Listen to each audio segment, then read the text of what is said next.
नमस्कार मंडळी, कसे आहात? मजेत ना? मी सौ तृप्ती सगुन माणगावकर मनभर रेसिपीमध्ये तुमचं स्वागत करते. आणि आज आपण बघणार आहोत भरलेला पापलेट. म्हणजे पापलेटला साईडने कट करून त्याच्यामध्ये भरून घ्यायचं असतं. असं आपण त्याच्यामध्ये ग्रीन कलरचा मसाला भरणार आहोत.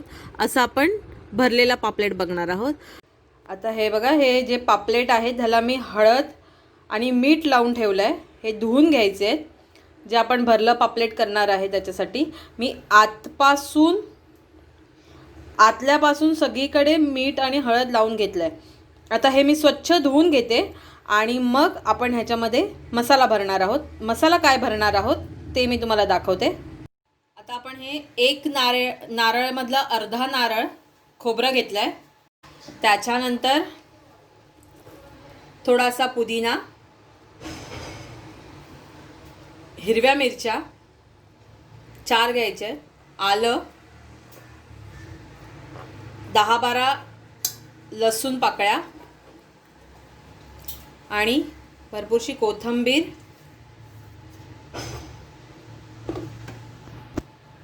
ह्याच्यात एकूण मी हिरव्या 8 मिरच्या घातल्यात, कारण आपल्याला तिखट ह्या मिरचीचंच असणार. आता आपण त्याच्यामध्ये एक अख्खा लिंबू पिळायचा आहे. आपण पापलेटला तर लावणारच आहोत, पण जे वाटप आहे त्याच्यासाठी एक अख्खा लिंबू लागणार आहे. त्यामुळे आपण एक अख्खा लिंबू पिळून घेऊया ह्याच्यात. त्यानंतर आपण ह्याच्यात चवीनुसार मीठ घालणार आहोत आणि हे छान बारीक वाटून घेणार आहोत. आणि आता ही आपली चटणी वाटून झालेली आहे. ही चटणी आपण थोड्याशा तेलावरती परतून घेणार आहोत आणि मग पापलेटमध्ये भरणार आहोत. आणि आता आपलं तेल छान गरम झालंय. ही चटणी एवढी छान फ्राय करायची की ह्याच्यातलं जे पाणी आहे ते पूर्ण आपण सुकवून घेणार आहोत. त्यामुळे थोडीशी गॅसची फ्लेम फास्ट करायची आहे. छानशी सुकवून घ्यायची. छान सुक्क झालं आहे, कारण हे आपण सुक्क का करतोय, मच्छीच्या आतमध्ये भरायला छान सुक्कच हवं. ओलसर असेल तर ते बाहेर निघणार मच्छीतनं, म्हणून त्याला आता आपण त्याच्या ह्या पॉकेटमध्ये हे जे आपण चटणी केली होती छान, ती आपण सुकवून घेतली फ्राय करून, ती चटणी आपण ह्याच्यात भरणार आहोत. हे त्याचं पोट ओपन करायचं आणि त्याचा गोळा असा आतमध्ये भरायचा.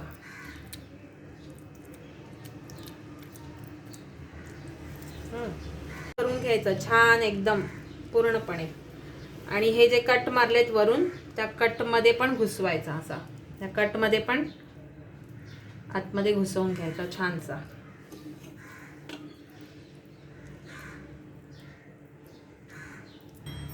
आता हे छान असं भरून झालंय. आता आपण पापलेट पलटी मारूया आणि हे जे आपण त्याला खाचे मारले होते त्या खाच्यांमध्ये भरूया. आता हे आपलं त्याच्या पापलेटच्या आतमध्ये भरायचं सारण लावून पूर्ण भरून झालेलं आहे. आता वरती आपण हे जे मिरचीची जी चटणी बनवतो आपण, जे रेग्युलर मच्छीला लावलं जातं ते लावून घ्यायचं. आपण आधी ह्या पापलेटला अर्ध लिंबू लावून घेतलं होतं. आता हे छान असं लावून घ्यायचं. हे आपण 1 तास मॅरिनेट करून ठेवलेलं भरलेलं पापलेट आता रेडी आहे. आता आपण हे चांगलं रवा आणि तांदळाच्या पिठामध्ये घोळून घ्यायचं आहे. मी दाखवते तुम्हाला आता रवा आणि तांदळाचं पीठ. अर्धी छोटी वाटी रवा घेतलाय आणि छोटी वाटी तांदळाचं पीठ घेतलंय. आणि आता आपण ह्याच्यात घालणार आहोत हळद,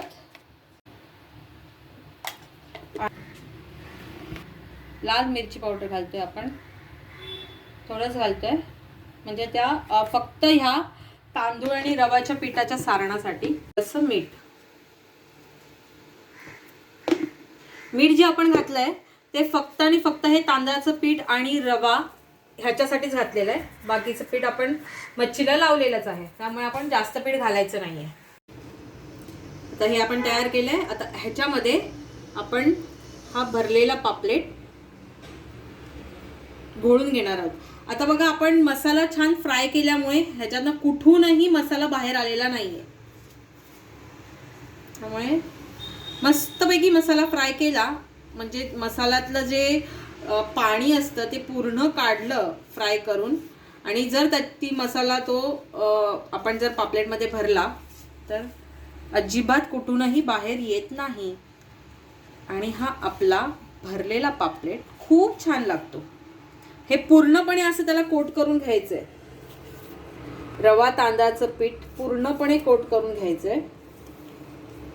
छान आपण असं उभं करायचं आणि एक्स्ट्राचं जे रवा आहे ते असं झाडून घ्यायचं आणि पलटी मारायची आणि बॅक साईडला पूर्णपणे लावून घ्यायचं आणि हे छान असं दाबून लावायचं. आपण 1 तास मॅग्नेशन करून ठेवलं होतं फ्रीजमध्ये, त्याच्यामुळे मसाला वगैरे छान बसलेला आतमध्ये आणि त्याच्यामुळे हे वरचं पण जे मसाला आपण लावतोय, वरती पण जे पीठ लावतोय ते छानपैकी बसतं. मी आधी सांगितल्याप्रमाणे तेल आधी छान तापवून घ्यायचं, म्हणजे तेलाचा वास पूर्ण घालवायचा. म्हणजे तेलाचा वास पूर्ण घालवला तर मच्छीला वास येत नाही. आणि हे आता आपण असं पकडून हे बरोबर ह्याच्यामध्ये ठेवून द्यायचं. भरलेला पापलेट जेव्हा आपण फ्राय करतो तेव्हा एक साइड पूर्ण फ्राय झाल्याशिवाय पलटी मारायची नाही, कारण आपण सारखं सारखं पलटी नाही मारायची. आता आपली एक साइड ही पूर्ण फ्राय झाली बघा, मी दाखवते ते तुम्हाला. बघा आहे की नाही. आता आपण ही पलटी मारूया.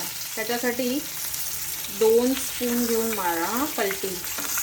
अलगद पलटी मारायची, तेल उडवायचं नाही.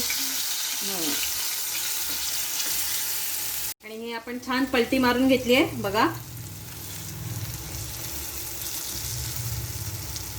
आणि ही बाजू बघा किती छान फ्राय झाली आहे. अशीच दुसरी बाजू पण फ्राय करून घ्यायची. आणि आता हा आपला पापलेट फ्राय रेडी झालेला आहे. हे बघा खालून पण छान फ्राय झालेला आहे. आता मी तुम्हाला सर्व करून दाखवते. आणि हा आपला भरला पापलेट रेडी आहे. कसा वाटला हे नक्की मला सांगा. आपला टिपिकल मालवणी पद्धतीत जसा केला जातो तसा मी केलेला आहे. तुम्हाला कसा वाटला हा मला नक्की म्हणजे नक्की सांगा आणि तुम्ही घरी करून बघा. लाईक करा, शेअर करा, सबस्क्राईब करा, बेल आयकॉन बटन दाबायला विसरू नका. बाय बाय, काळजी घ्या.